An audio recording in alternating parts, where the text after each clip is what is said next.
বর্তমানে যুক্তরাজ্যে প্রায় ১৩ লাখ মানুষ সোশ্যাল হাউজিং এর জন্য ওয়েটিং লিস্টে রয়েছেন। প্রতিটি শহর, প্রত্যন্ত গ্রাম এবং নগরাঞ্চলে বহু মানুষ স্থায়ী আবাসন না পেয়ে মানবেতর জীবনযাপন করছেন।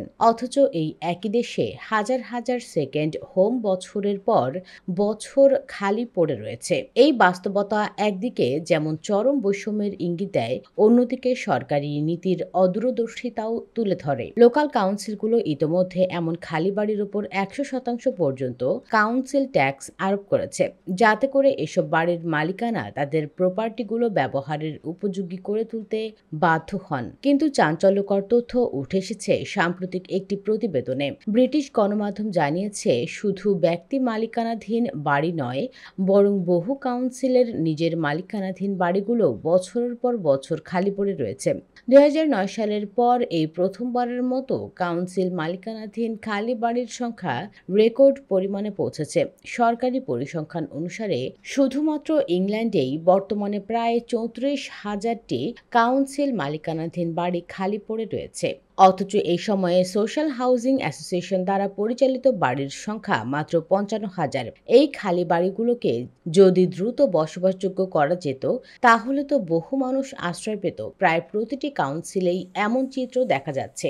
উদাহরণস্বরূপ, লেবার পার্টি নেতৃত্বাধীন গেটসহেড কাউন্সিলের অধীনে বর্তমানে ৪৬৯টি সেকেন্ড হোম এবং ৮২১টি খালি সোশ্যাল হাউজিং ইউনিট রয়েছে। অথচ এই একই কাউন্সিলে প্রায় ১২,০০০ মানুষ সোশ্যাল হাউজিংয়ের জন্য ওয়েটিং লিস্টে রয়েছেন। ভাবুন একবার, শুধু এই একটি কাউন্সিল যদি তার খালি বাড়িগুলোকেই ব্যবহার উপযোগী করত, তাহলে শত শত পরিবার আশ্রয় পেতে পারত।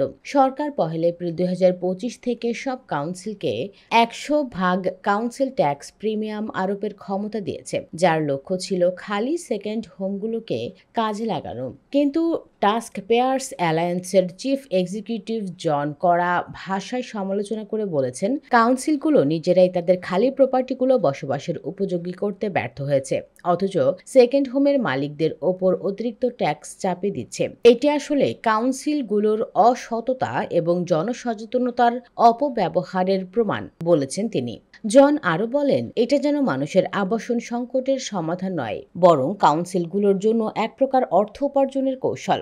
যারা এই প্রিমিয়াম কাউন্সিল ট্যাক্স দিতে বাধ্য হচ্ছেন, তারা অনেকেই এখন বড় ধরনের আর্থিক চাপ ও অনিশ্চয়তার মধ্যে পড়েছেন। অথচ কাউন্সিল যদি তাদের নিজেদের ফাঁকা বাড়িগুলো মেরামত করে ভাড়া দিতে শুরু করত, তাহলে অনেক মানুষ নতুন করে ঘর পেত এবং কাউন্সিলও সেখান থেকে ধারাবাহিক আয় নিশ্চিত করতে পারত।